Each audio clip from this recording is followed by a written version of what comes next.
S'ils n'ont pas pour le Seigneur, la maladie ne peut pas le faire.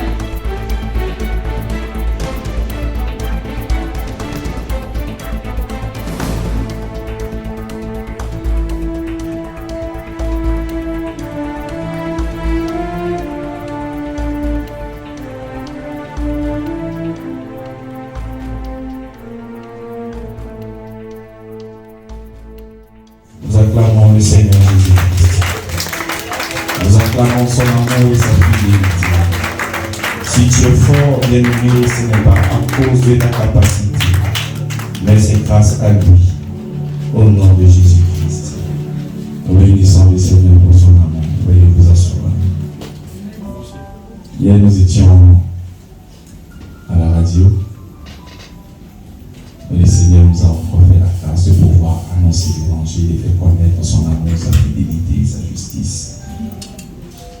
C'est pas facile lorsque vous voyez votre pasteur de l'autre côté. Ce que vous devez faire, vous devez toujours prier pour lui. Vous devez toujours. Si l'apôtre Paul a demandé à ce qu'on prie pour lui, qui suis-je pour ne pas aussi qu'on prie pour moi? J'ai besoin de votre attention, de vos prières, parce que c'est ça qu'on appelle le combat. Le combat, ce n'est pas des pots de feu, mais c'est le fait de pouvoir apporter l'évangile, le vrai, la connaissance parfaite de notre Seigneur. Et donc nous avons besoin de vos prières, de votre attention et de beaucoup de choses. Il y a 2 semaines, 2 dimanches, notre pasteur n'était pas là, pasteur Chidi. Je ne savais même pas qu'il était malade. C'est en semaine là qu'il m'a appelé, il m'a dit qu'il était malade, je ne l'ai pas appelé. J'ai dit, ah c'est vrai. Il ne peut pas imaginer qu'il pouvait être un peu fatigué. Donc il y a lieu de vraiment s'appeler de temps en temps, lorsqu'on ne voit pas une personne, l'appeler. C'est ça qui est l'amour, c'est ça la relation. La nouvelle alliance est basée sur une relation. Ce n'est pas basé sur des principes, ce n'est pas basé sur des lois, ce n'est pas basé sur des préceptes, mais c'est une relation. Une relation, lorsque tu ne vois pas une personne, tu penses à elle, tu l'appelles pour savoir si elle se porte bien. Et c'est ça, le christianisme. Le vrai, c'est l'amour, rien que l'amour. Amen. Nous sommes présentement dans la Pâque, donc il n'y a pas à vouloir chercher beaucoup de choses à dire. Il faudrait seulement qu'on reste là, en train de parler de cette délivrance que nous avons en Christ. Amen. Pour cette année, on ne sait pas plus vite pris, mais je crois que l'année prochaine, on aura un programme, et ce programme, les femmes viendront nous parler de ce qu'elles ont vu. Parce que les femmes aussi ont assisté à ça, n'est-ce pas? Elles vont venir nous dire ce qu'elles ont vu. Et ça sera les responsables des départements et puis quelques-unes parmi nous. Amen. Donc, préparons-nous. Je pense que l'année prochaine, ça sera encore un moment extraordinaire. Nous sommes présentement dans la Pâque. La dernière fois, je disais quoi? Et je disais que la Pâque, c'est passer outre. Pessa, en grec, passer outre. C'est la délivrance. Le peuple juif qui était sous le pouvoir totalitaire et esclavagiste de Pharaon, le Seigneur vient pour délivrer ce peuple-là. Il est en train de délivrer. Nous commémorons cette Pâque. Pourquoi? Parce que nous croyons dans notre cœur que le Seigneur nous a délivrés du pouvoir esclavagiste de Satan. Amen. Il nous a délivrés. Donc nous sommes dans cette joie et nous proclamons notre délivrance en Jésus-Christ. Alléluia. Donc notre texte de base est tiré de Jean chapitre 11, le verset 25. Il dit, Jésus lui dit, je suis la résurrection et la vie. Celui qui croit en moi vivra quand même il sera mort. Donc le Seigneur ici nous dit quelque chose d'extraordinaire. Il dit qu'il est la croix, il est la résurrection. Amen. Est-ce que vous suivez? Soyez très attentifs, s'il vous plaît. Voilà. Donc, le Seigneur qui est notre Pâque vient nous délivrer. Mais il vient nous délivrer de quoi en fait? Parce que nous devons savoir que nous n'avons pas plusieurs ennemis. Nous avons un ennemi et c'est sous-produit. Donc, lorsque tu te trompes d'adversaire, c'est là que tu pourras perdre une bataille. Mais il faut identifier ton ennemi. Il y a plusieurs coups, il y a plusieurs signes, mais il n'y a qu'un seul ennemi. Et cet ennemi-là, c'est qui? C'est ça qu'il faut savoir. Parce que si tu ne l'as pas identifié, tu pourras courir à gauche, courir à droite, essayer de régler ça, essayer de régler ici, mais alors que ce qui produit tout ça existe. Et aussi longtemps que ça existe, il va toujours produire ça. Amen. Donc le Seigneur vient nous délivrer du péché. Le problème de l'humanité, c'est le péché. Le péché qui a entraîné quoi? La mort. Et la mort, et c'est sous-produit. C'est sous-produit, par exemple, la maladie, le manque de paix, l'angoisse, et toutes ces choses-là.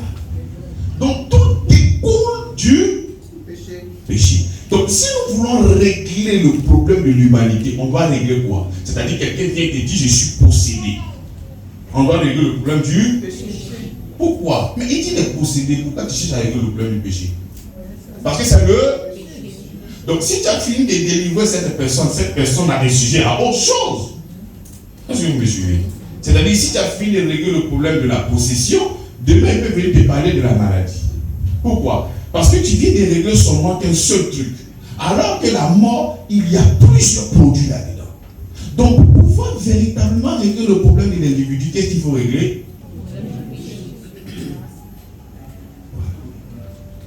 Et c'est ce que le Seigneur est venu faire pour nous. Lorsqu'il était dans son ministère, il pouvait croiser certaines personnes qui étaient malades. Il pouvait les guérir. Mais ce n'était pas ça l'objectif de sa venue. Non. Ça n'avait rien à voir. Bon, tu vois quelqu'un qui souffre, il n'y a pas de problème, il peut guérir en passant. Mais le véritable problème, pour qu'il vienne sur la terre, ce n'est pas à cause des petites maladies. Là, ça, c'est rien. Mais c'est pour le péché. Pourquoi? Parce que lorsqu'il y a le péché, il y a la mort. Et lorsqu'il y a la mort, il y a tous ces genres de choses qui sont autour de nous. Et cette mort-là a régné sur nous pendant très longtemps à cause du péché. Mais prenons notre texte. Jean chapitre 11, au verset 1er. Il y avait un homme malade, Lazare, de Béthanie, village de Marie et de Marthe, sa sœur. C'était cette Marie qui oignait le parfum, le Seigneur, et qui essuya ses pieds avec ses cheveux. Et c'était son frère Lazare qui était malade. Les sœurs envoyaient dire à Jésus, Seigneur, voici celui que tu aimes est malade. Après avoir entendu cela, Jésus dit, cette maladie n'est point pour la mort. Mais c'est extraordinaire. Vous voyez la structure et ce que Jésus dit, c'est tellement lourd de sens. Il dit cette maladie,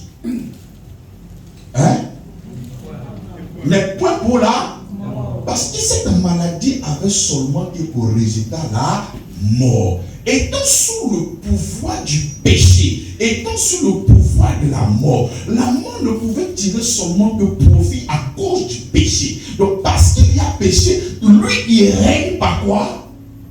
Par la mort. Mais Jésus va dire quelque chose. Il va dire la mort de la maladie de Lazare n'est point à la mort. Parce que cette maladie-là doit aller vers où ça? La mort.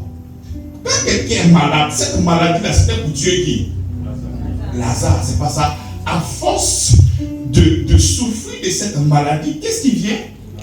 La mort. Mais il dit cette fois-ci, cette maladie-là n'est pas pour la mort. Cette mort-là a régné depuis longtemps. Vous devez savoir qu'il y a eu beaucoup de miracles dans la vie. Mais ces genre de résurrection que le Seigneur Jésus va faire, c'est quelque chose d'extraordinaire. C'est-à-dire que lorsque la mort vient, c'est-à-dire lorsque le péché vient, ce qui doit suivre, c'est quoi? C'est la mort. Nous méritons quoi? La mort. Mais le Seigneur va venir changer les cours des choses. C'est-à-dire, au lieu de recevoir la mort Parce que Lazare aussi était sous l'empire du péché. La mort et tout ce qui a côté. Mais au lieu de recevoir ce qui est logique, qui découle du péché, qui est la mort, le Seigneur dira que cette maladie n'est point la mort. Et si cette mort-là, depuis longtemps, pouvait tirer une glorification, une joie, une satisfaction du péché, cette fois-ci, cette maladie-là n'est pas pour la mort. C'est comme ça que toi, enfant de Dieu, lorsque tu traverses souvent des périodes qui sont compliquées, des périodes qui sont difficiles, mais pas à cette situation, toi, ce problème-là, tu n'es pas là pour la mort, mais tu es là pour glorifier mon Seigneur Jésus-Christ, pour glorifier ce Seigneur, ce nom puissant qui m'a été transmis là. Donc c'est comme ça que tu dois nommer chaque situation qui se présente devant toi. Parce que la situation qui se présente devant toi, c'est pour la mort. Mais quand toi tu vois ça, tu dis à cette difficulté, ce n'est point pour la mort, mais c'est pour glorifier le nom de mon Jésus-Christ. C'est pour glorifier le nom au-dessus de tout nom. Je vais au travers de cette maladie, de ce défi, montrer à l'humanité tout entière que le nom de Jésus-Christ a cette capacité de triompher de la mort. Et de cette maladie n'est point pour la mort.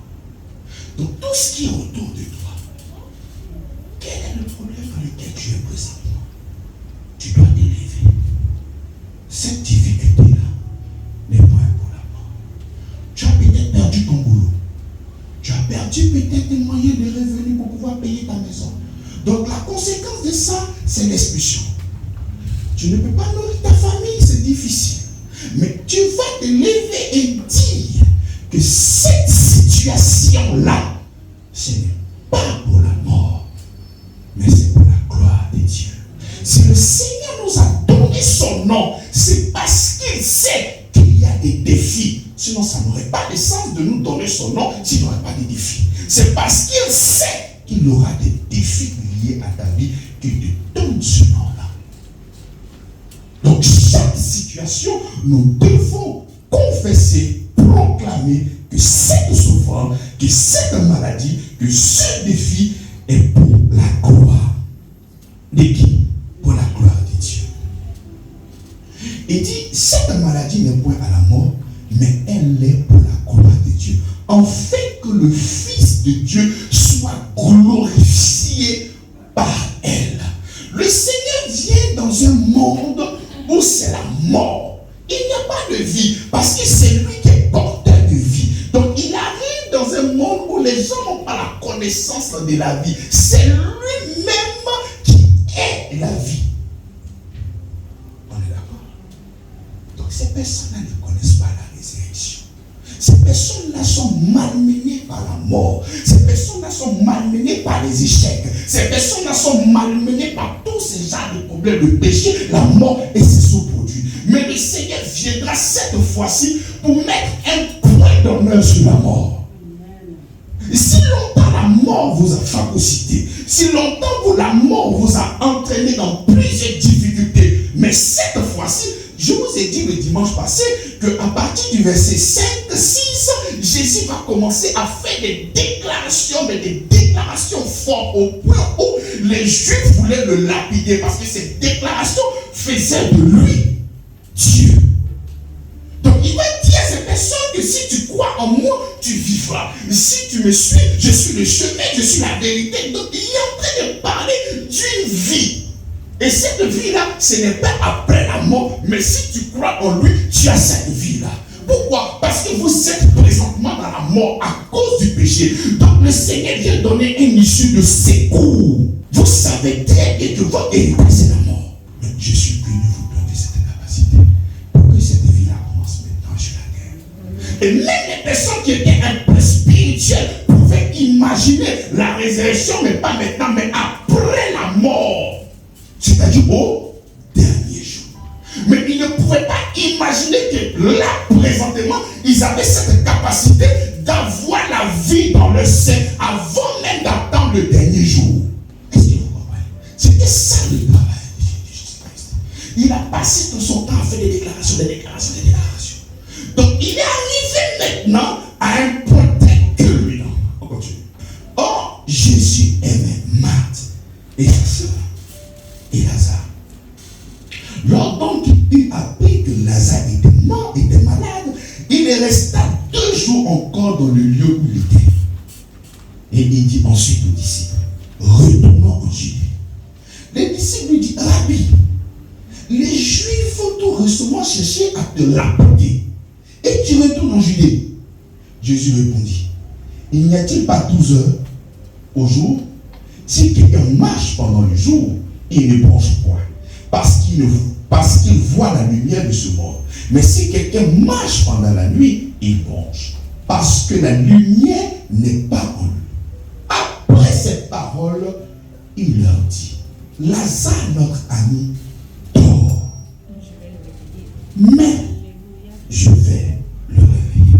Puisqu'il avait dit, comme un prophète, que cette maladie n'est point pour la mort. Mais tout ce que vous avez comme langage, c'est la maladie après la maladie de la mort à cause du péché. Mais cette fois-ci, la mort de Lazare, moi je vais vous le réveiller. Pour vous montrer que tout ce que je vous ai annoncé, que je suis la vie, je n'ai pas parlé seulement qu'en fait, j'ai cette capacité-là en moi. Pour vous qui allez traverser cette mort-là, vous aurez une espérance qu'en moi, si vous croyez véritablement, lorsque tu crois en lui, tu passeras de la mort à la vie. Verset 12. Les disciples lui disent, Seigneur, s'il dort, il sera guéri. Jésus avait parlé de sa mort, mais il crut qu'il parlait de l'assoupissement du sommeil. Alors Jésus lui dit ouvertement, Lazare est mort.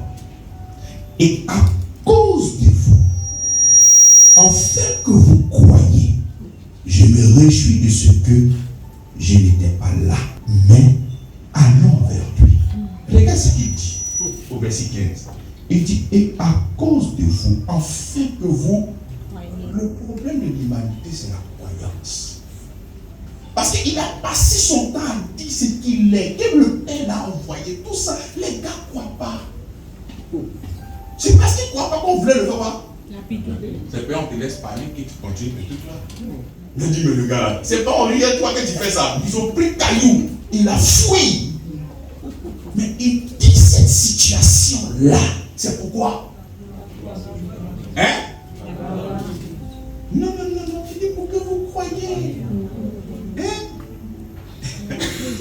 Vous êtes pressé pour la gloire. Hein? Il dit, et à cause de vous, enfin que le problème de l'être humain, c'est parce qu'il ne croit pas. Parce qu'il ne reçoit pas. Parce qu'il ne croit pas. Bien-aimé, si tu ne crois pas, le Seigneur ne peut rien faire pour toi. C'est la croyance. Donc, il vient faire maintenant une démonstration. Et même quand tu lis le verset là, mais tu comprends en réalité qui est Jésus. Il dit, je me réjouis de ce que je n'étais pas là. Parce que où Jésus est planté, la mort ne peut pas venir. Parce que s'il était auprès de Lazare, quelle que soit sa maladie, même s'il ne prie pas pour lui, il ne peut pas mourir. Il dit, je me réjouis. Parce que s'il était là, Lazare ne peut pas mourir. C'est impossible. Il est lui-même quoi? Il dit, je me réjouis. Parce que s'il est présent, cette mort ne peut pas arriver. On continue. C'est quoi Thomas appelé dites-moi, dit aux autres disciples, allons aussi en fait de mourir avec lui. C'est-à-dire, les gars là, ils disent bonjour, on ne peut pas laisser le maître aller mourir seul. Allons, on va mourir ensemble. Vous voyez sa foi? Ils croient tellement qu'ils vont les frapper, les cailloux, parce qu'on venait de lapider, puis ils sont cachés. Ils sont allés se cacher. Bon, on continue. Jésus est arrivé, trouva que Lazare était déjà depuis 4 jours dans le sépulcre. Et comme Béthanie était près de Jérusalem, à 15 stades environ, beaucoup de Juifs étaient venus vers Marie et Marthe pour les consoler de la mort de leur frère. lorsque Marthe apprit que Jésus arrivait, elle alla devant lui. Tandis que Marie se tenait assise à la maison. Marthe dit à Jésus, Seigneur, si tu eusses été ici, mon frère ne serait pas mort. Marthe avait la révélation. Parce que la révélation de Marthe était liée à ce que si Jésus-Christ était là, donc c'est au passé. Mais quel était véritablement le contenu de la foi de Marthe? Parce que lorsque nous revenons au passé, Lazare est dans quelle position? Il n'est pas mort, il est. Donc est-ce que la foi de Marthe n'est pas au niveau de la guérison? Pas au niveau de la résurrection, mais au niveau de quoi? De la guérison. Et c'est que si tu étais là, lorsqu'on va dans le passé, Lazare n'est pas encore mort. Donc s'il était présent pendant qu'il est malade, parce que tout ce qu'il faisait, il guérissait ceux qui étaient malades. Donc je sais que s'il était là, cette maladie, tu allais l'éradiquer. C'est pas ça. Donc nous localisons maintenant la foi de... On continue. Mais maintenant, là c'est plus le passé. Hein? Elle dit, mais maintenant, là, Jésus est là, Lazare est déjà mort. Qu'est-ce qu'elle dit? Mais maintenant, je sais que ce que tu demanderas à Dieu, Dieu l'accordera. Donc, en ce moment, elle n'est pas plus maintenant de quoi? Elle n'est pas plus maintenant de la guérison, puisque son frère est quoi? Est mort. Donc, on peut dire que Marthe a confiance au Seigneur Jésus par rapport à la résurrection. On est d'accord? Jésus lui répond. Jésus lui dit, ton frère Lazare ressuscitera. Je sais, lui répondit Marthe, qu'il ressuscitera à la résurrection au dernier jour. Donc, la résurrection de Marthe se localise à quel niveau? Au futur. Donc, c'est vrai qu'elle croit au Seigneur Jésus-Christ, mais la connaissance qu'elle a de Dieu, de lui, c'est une connaissance qui est limitée. C'est-à-dire, elle pouvait différer sa bénédiction plus tard. C'est comme ça que lorsque tu n'as pas véritablement la connaissance de Dieu, tu peux différer ta bénédiction. Elle dit, je sais qu'il va ressusciter le dernier jour. Elle ne peut pas imaginer que sa présence même était la résurrection. Alléluia. Elle ne pouvait pas imaginer dans son intelligence que Jésus-Christ lui-même incarnait quoi? La résurrection. Elle dit, je sais que si tu demandes, donc c'est comme si c'était Jésus-Christ, il n'est pas. Mais il a cette capacité de demander à son Père. Et c'est ce qu'il a toujours fait. En fait de vous faire croire que c'est son Père qui l'a envoyé. Donc elle dit, si tu demandes, je sais que Dieu te l'accordera. Jésus lui dit, ton frère ressuscitera.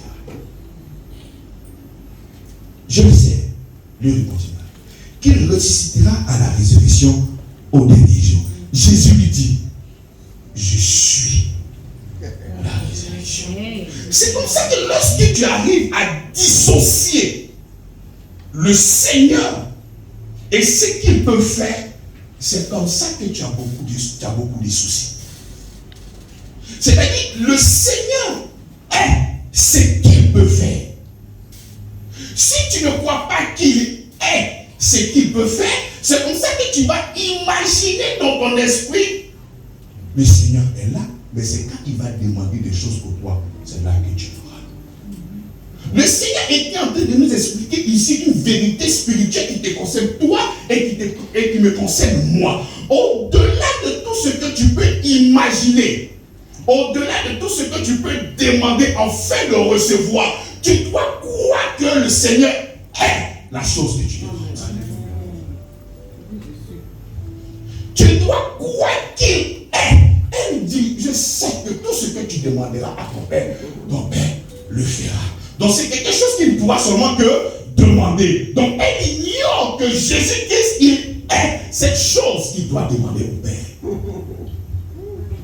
C'est comme ça que peut dire, Seigneur, accorde-moi le mariage. Mais tant que tu n'as pas la révélation que le Seigneur est ton mariage, c'est comme ça que tu vas toujours courir. Seigneur, apporte-moi la guérison. Mais si tu n'as pas la révélation que le Seigneur est ta guérison, c'est comme ça que tu vas toujours courir. Tu peux dire, Seigneur, apporte apporte-moi la paix. Mais si tu ne crois pas qu'il est lui-même la paix, c'est comme ça que Dieu a des difficultés. Donc avant de chercher à aller loin, au lieu même de... Parce que souvent même vous priez au nom de Jésus. Ce protocole que le Seigneur lui-même nous a donné. Mais au-delà du nom, il y a une relation. Et cette relation te donne la connaissance que le Seigneur est la chose que tu demandes.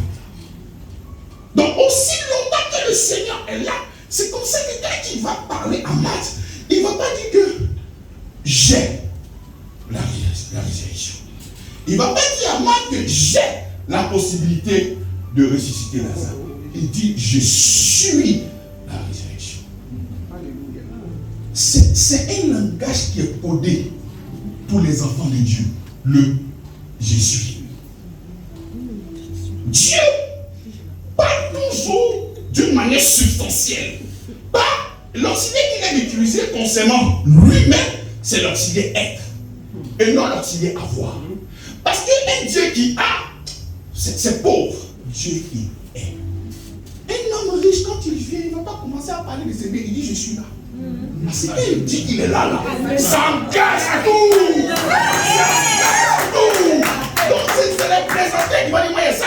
Non. Donc Dieu dit que je suis. Et c'est comme ça qu'il s'est révélé à Moïse. Il dit, quand Moïse lui a demandé, mais si j'arrive là-bas, qu'est-ce que je vais leur dire? Il dit, dis celui qui suis dans moi. C'est lui. Il dit, je suis. Et c'est comme ça que par là, nous arrivons à voir encore la divinité de Jésus-Christ. C'est comme ça que quand il va arriver en Jean, il va dire, si vous ne croyez pas que je suis, vous mourrez dans ma vie. Donc il prend le je suis comme un nom. Je suis. Si vous ne croyez pas que je suis, tu crois. C'est ce que je vous ai dit dès le commencement. Je suis. Mais même quand tu vas prendre, Hébreux chapitre 11, verset 6, en version Darby. Oui, il c'est bon, on peut faire. Or, sans la foi, il est impossible de lui être agréable. Car il faut que celui qui s'approche de Dieu croit que Dieu existe. Il n'a pas dit, il faut que celui qui s'approche croit que Dieu existe. Il y a une autre version, la version que j'ai ici. Il dit, or, sans la foi, il est impossible de lui plaire. Car il faut que celui qui s'approche de Dieu croit que Dieu est. C'est comme ça, cette version-là, c'est la version en King James. En anglais. Il dit qu'il est. Donc si tu ne crois pas que Dieu est ta guérison, si tu ne crois pas que Dieu est ta prospérité, si tu ne crois pas que Dieu est ta paix, si tu ne crois pas que Dieu est, ça sera difficile. Donc il faut croire qu'il est la chose que tu demandes. Il faut croire qu'il est cette chose. Mais est-ce que tu crois qu'il est? Si tu crois véritablement qu'il est, ce Jésus se présente où? Là, il vit où présentement? Hein? En moi. Donc, si j'identifie que Jésus-Christ est ma guérison, la guérison loge où? Où ça? Donc, si nous voulons être logiques, que tu veux que cette vie-là découle dans ton corps mortel, qu'est-ce que tu diras? Donc, au lieu de déjà envoyer Jésus pour qu'il aille demander à son Père, c'était un langage lorsqu'il était dans les évangiles. Mais dans les épîtres, il ne parle pas comme ça. Il met directement le curseur sur la foi. Mais dans les évangiles, la grâce est avec toi. Donc, il peut te parler en fait que tu crois que c'est Dieu qui l'a envoyé. Mais dans les épîtres, il va directement à la croyance. Il faudrait que tu crois que je suis. Il prend la forme du besoin que tu as. Présentement, tu veux qu'il soit quoi pour toi? Il l'est. Tu veux qu'il soit la résurrection comme Lazare. Lorsqu'il sera comme ça, il est la résurrection pour toi. Qu'est-ce que tu veux? Ne pense pas qu'il y a une distance. Voilà pourquoi nous avons toujours cette capacité de lever notre main, attendant une bénédiction qui va quitter au ciel. Il n'y a pas de réponse au ciel pour toi. Il faut croire qu'il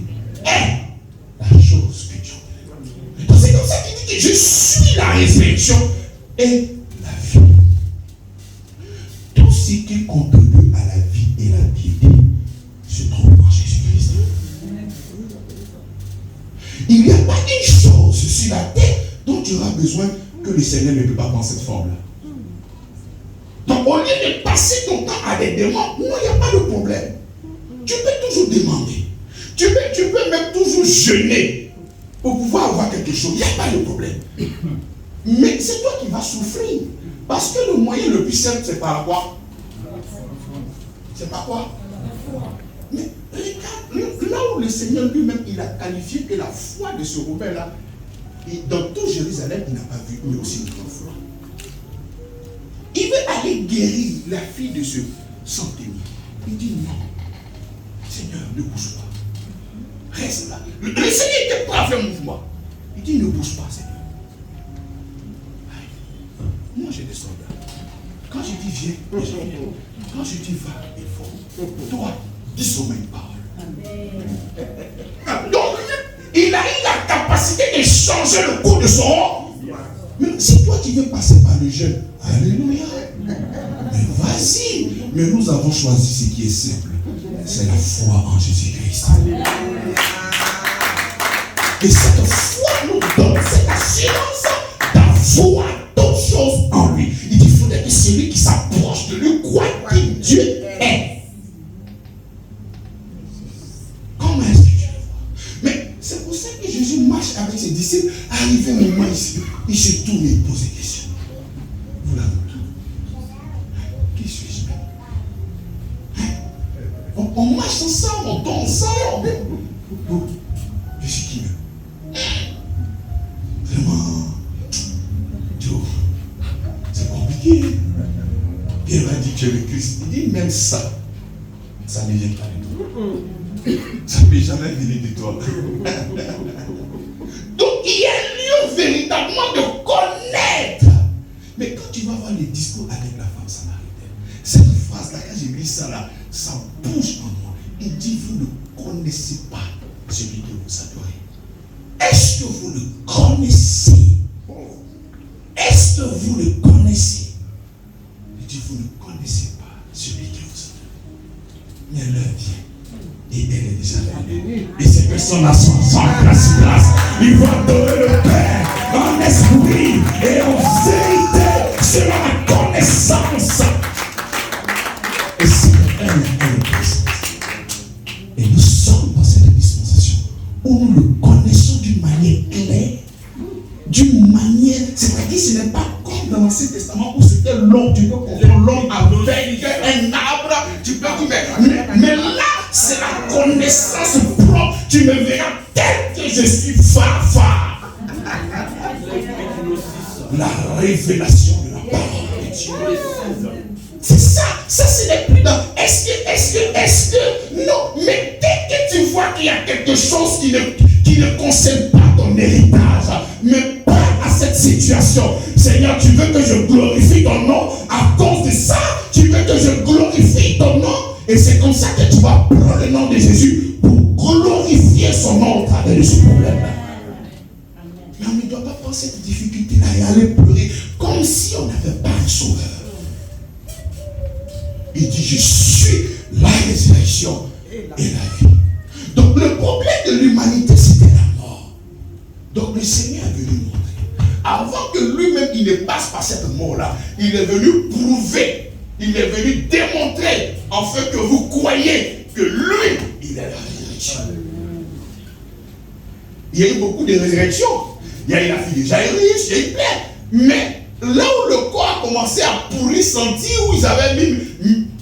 C'est lui seul.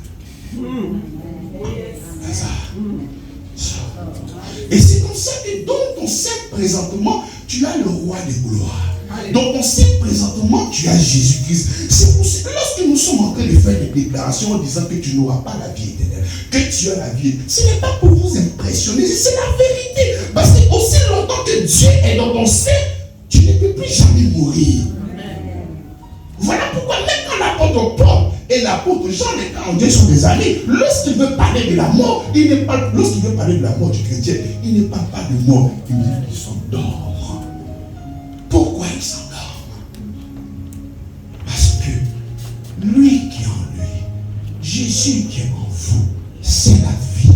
et la résurrection. En lui, vous avez la vie, vous avez l'être et vous avez le mouvement. C'est celui qui n'a pas le Christ qui est mort. Mais toi qui as le Christ, tu ne peux plus jamais mourir. Impossible que toi tu puisses mourir. Donc il est venu régler ce problème. Et le Seigneur, avec tout ce qu'il a fait, il voit ses enfants, il voit ses adorateurs. C'est vrai que tu adores le Seigneur, mais souvent, tu as besoin de grandir dans la connaissance. Parce que si tu ne grandis pas dans la connaissance, c'est vrai que tu es un adorateur, mais tu es encore malmené par des difficultés.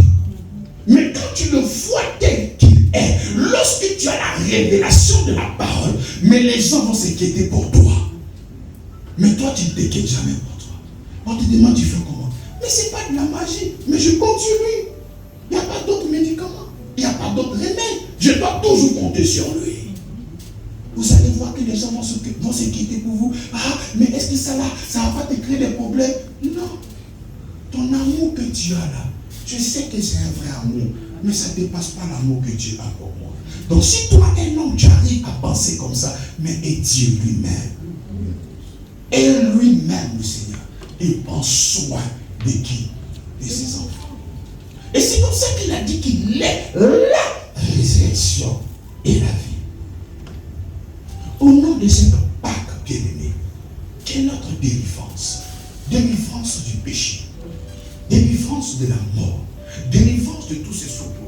Nous devons avoir l'intelligence de comprendre que Dieu est tout ce que nous pouvons lui demander. Et c'est comme ça que quand tu crois qu'il est tout ce que tu peux lui demander, tu auras une vie chrétienne où tu ne seras jamais triste. Quand je dis que tu ne seras jamais triste, je ne suis pas en train de dire que tu n'auras pas d'adversité. La Bible déclare que le nez n'est pas plus grand que le maître. Donc s'ils ont patra Jésus, ils vont aussi te patra.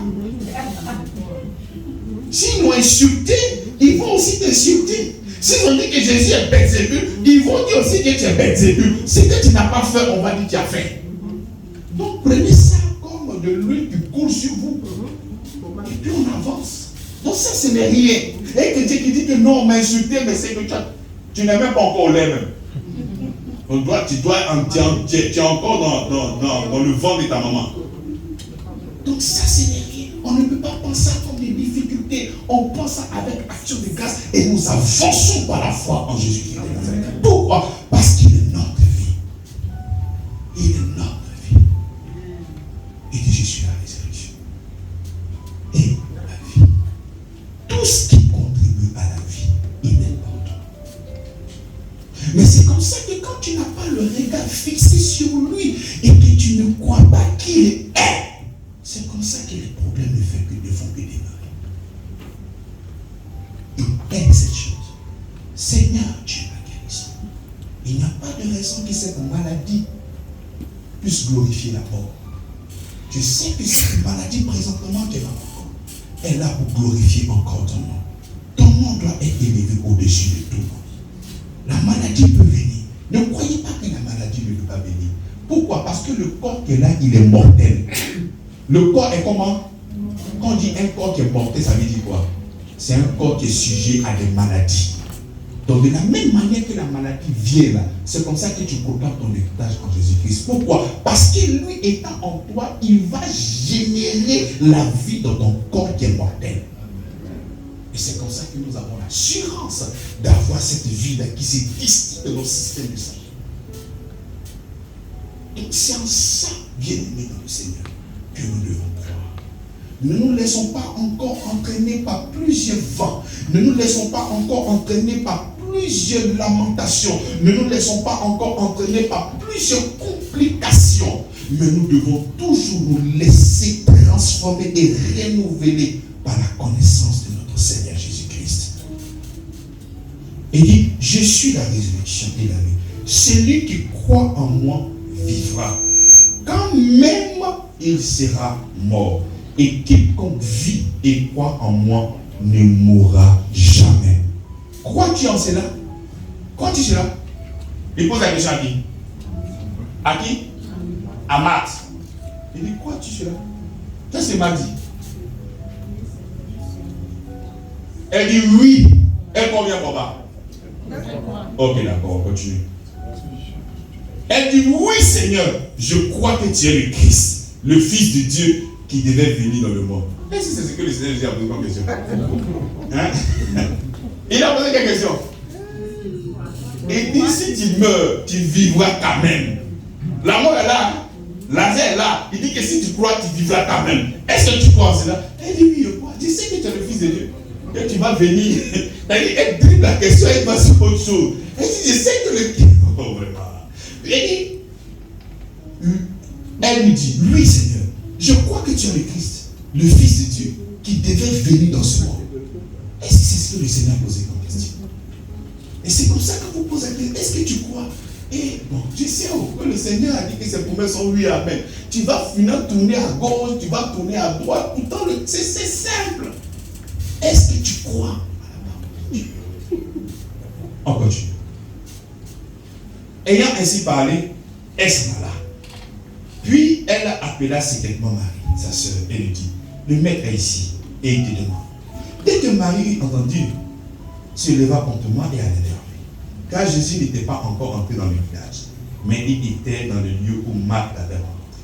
Les Juifs qui étaient avec Marie dans la maison et qui la consolaient, l'ayant vue, se lever promptement et sortir. La suivit, disant, elle va au sépulcre où il pleurait. Non, lorsque Marie fut arrivée là où était Jésus et qu'elle le vit, elle tomba à ses pieds et lui dit, Seigneur, si tu étais ici, mon frère serait mort.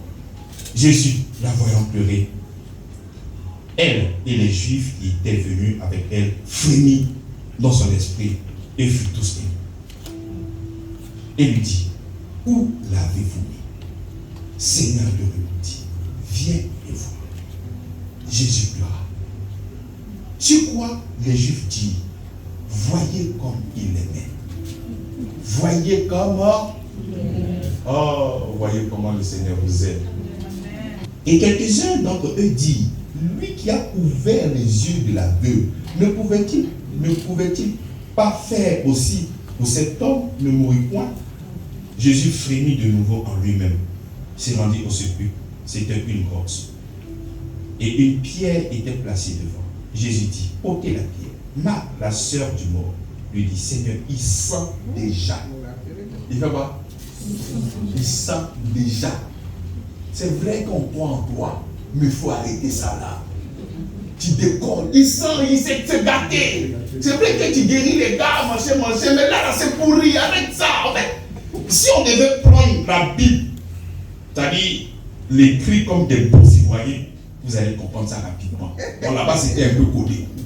Donc, il disait, il sent déjà. Si c'était un Ivoirien, Joe, il faut laisser ton faux papo là. Il s'est déjà gâté, il s'est pourri. C'est Dieu quoi? C'est Dieu.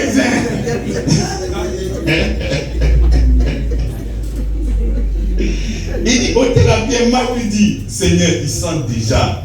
Quand il y a 4 jours de là, il faut taper le, il ne faut pas là, on va venir sur toi. On t'aime déjà, on est venu essuyer, Marie est venue essuyer le parfum, tout ça là, tu vois, il ne faut pas faire ça, on t'aime, laisse tomber. Qu'est-ce que le Seigneur dit? Il dit, Jésus dit, mais n'étais-je pas dit? C'est lui qui me l'a fait, mais pardon maintenant. Je n'ai pas dit que si tu vois là, tu peux faire quelque chose. Il faut laisser agir. Ah, bon, ok, d'accord, il n'y a pas de problème. Il ôtait donc la pierre et Jésus se leva. Et Jésus leva les yeux en haut et dit, Père, je te rends grâce de ce que tu m'as exaucé. Pour moi, je savais que tu m'exauces toujours. Tu vois, c'est comme ça que je disais que tout ce que le Seigneur était en train de faire pendant qu'il était dans les évangiles, il le faisait à dessein. Il n'avait même pas besoin de dire Père, parce que lui, il est dans la résurrection, c'était déjà bouclé. Il pouvait même rester là où il était, en Judée, pour rapidement envoyer sa parole pour pouvoir guérir, même pour pouvoir ressusciter. Mais il a fallu qu'il vienne pour que les gens puissent comprendre véritablement qu'il est l'envoyé de Dieu pour le salut, qu'il est la résurrection pour tout. Et il dit, pour moi, je sais que tu m'exauces toujours. Mais j'ai parlé à cause de la foule qui m'entoure, afin qu'ils croient que c'est toi qui m'as envoyé. Donc tout ce qu'il faisait, il le faisait à... Sinon, lui, il n'a pas besoin de demander quelque chose au Père, parce que lui, il est cette chose-là qu'il a faisait. Donc c'est vrai que tu as le protocole dans ta bouche au nom de Jésus pour pouvoir recevoir toute ta prière. Mais pour savoir que le nom de Jésus-Christ, c'est pour les gens qui sont en train de souffrir auprès de toi. Tu dois arriver à un certain niveau de ta vie en croyant que Jésus-Christ est tout pour toi. Et le nom de Jésus-Christ, tu vas l'invoquer pour les difficultés qui sont dans la vie de certaines personnes. C'est-à-dire, toi, ta croyance arriver à un niveau où tu limites tout ce qui est comme difficulté parce que tu sais que Jésus est tout pour toi. Donc, tu passes ton temps à prier pour les autres. Je ne suis pas en train de dire qu'il ne faut pas prier pour toi. Parce que les gens sont trop forts dans la consommation. Je suis en train de dire que arriver, tu ne peux même plus prier pour toi. Tu ne pourras que prier pour les gens qui sont autour de toi. Parce que tu sais que Dieu, il est déjà la guérison. Il est déjà le salut. Il est déjà la paix. Il est déjà ta prospérité. Il est déjà l'enfant que tu veux. Il est tout. Et en tout. Pour toi. Alléluia. Amen. Alléluia. Amen. Donc il dit que je le fais à cause de des gens pour attester que c'est toi qui m'as envoyé. Mais aujourd'hui, nous ne sommes pas là pour convaincre cette assemblée-là. Parce que ce sont des saints qui sont là. Vous croyez déjà au Seigneur Jésus-Christ. Donc il ne viendra pas pour ce même langage que dans les évangiles pour que vous puissiez croire que Jésus a été envoyé par Dieu. Non, vous avez dépassé ce niveau-là. Vous devez maintenant croire que Jésus est Dieu et qu'il est en vous. C'est ça. Qu'il est en vous. Et tout ce dont vous avez besoin, il prend cette forme. Et tu proclames cette vie. Tu proclames cette chose. Tu proclames cette paix. Tu proclames ces enfants. Tu proclames le talent. Tu proclames la vie abondante. Tu proclames tout ça. Et tu passes ton temps à glorifier le Seigneur. Tu passes ton temps à le célébrer. Nous devons savoir que notre modèle, c'est Jésus-Christ. Et c'est comme ça que lorsque tu vas te retrouver en train de prier, tu seras en train d'adorer ton Père. Tu ne vas pas te retrouver, Seigneur, dans mon manger, j'ai mangé. Ce sont des enfants. Je crois que tu es arrivé à un certain niveau où tu dois commencer à croire que Jésus-Christ est tout pour toi. Il dit, je suis la possession. Le je suis est très important. Donc à chaque fois maintenant que tu vas t'établir dans ton adoration, il faut toujours te rappeler qu'il est. Et tu prends la forme que tu veux. Si tu veux qu'il soit un business, Seigneur, tu es la réponse à les projets. Quand le business prend forme en toi, Seigneur, aussi longtemps que tu es là dans ma vie, Seigneur, tu prends la forme du manque. Tu es la réponse à tous les besoins. Alléluia. Donc au nom de cette Pâque, lorsque nous parlons de la délivrance, il ne faudrait pas que ce soit seulement que des oba-oba. Nous devons vivre véritablement cette Pâque. Nous devons vivre véritablement et pas dans notre esprit que le Seigneur a pardonné tous nos péchés. Et parce que le Seigneur a pardonné tous nos péchés, il est venu maintenant vivre en nous. Et lui, quand il vit en toi, il prend la forme de tout ce que tu demandes à Dieu. Nous bénissons le Seigneur. On va s'élever pour prier. On va s'élever pour prier. Je ne connais pas ton défi, mais il faut prier avec le Jésus. Il faut prier avec, la Bible déclare que celui qui s'approche de Dieu doit croire que Dieu est. Mais Dieu est quoi? Il a mis Dieu est pour que toi tu puisses compléter. Il est quoi pour toi? Il est ton pourvoyeur, mais dis-lui qu'il est ton pourvoyeur. Il est ton mari, dis-lui qu'il est ton mari. Il est ton époux, dis-lui qu'il est ton époux. Il est quoi? Il est ton talent, dis-lui qu'il est ton talent. Il est tes marchés, dis-lui qu'il est tes marchés. Et c'est lui maintenant qui va éclore tout ce que tu vas confesser présentement dans ta bouche. Ces choses-là sont déjà à toi. La source est déjà en toi. Cette source-là est déjà là. Ça ne quittera pas ailleurs. La Bible déclare que si tu crois, les fleuves d'eau vive couleront de ton sein. Et ces fleuves d'eau vive-là, il y a la paix, il y a la joie, il y a l'élévation, il y a la prospérité, il y a les marchés, il y a les entreprises, il y a la guérison, il y a la vie, il y a le pourvoyeur, il y a des enfants, il y a toutes choses là-dedans. Donc vas-y, exprime-toi et parle de ton héritage. Seigneur, merci. Tu as cette mission, Seigneur, extraordinaire. Tu nous as points, Seigneur, afin d'annoncer cette bonne nouvelle à ton peuple, Seigneur. Tu es cette parole que je confesse. Tu es cette parole que je place dans le cœur de tes enfants. Ce n'est pas moi, cette parole ne vient pas de moi, mais c'est toi qui es la parole. La Bible déclare que la parole s'est fait chair et ça est habité parmi nous. Seigneur, j'envoie ce que tu es dans le cœur de tes enfants. J'envoie cette parole dans le cœur de tes enfants. Là où il y avait la tristesse, Seigneur, tu apportes la paix. Lorsqu'il y avait des difficultés, Seigneur, tu apportes les solutions. Là où il y avait des problèmes de santé, Seigneur, tu es la guérison. J'envoie ta parole. Ils sont sanctifiés par ta parole.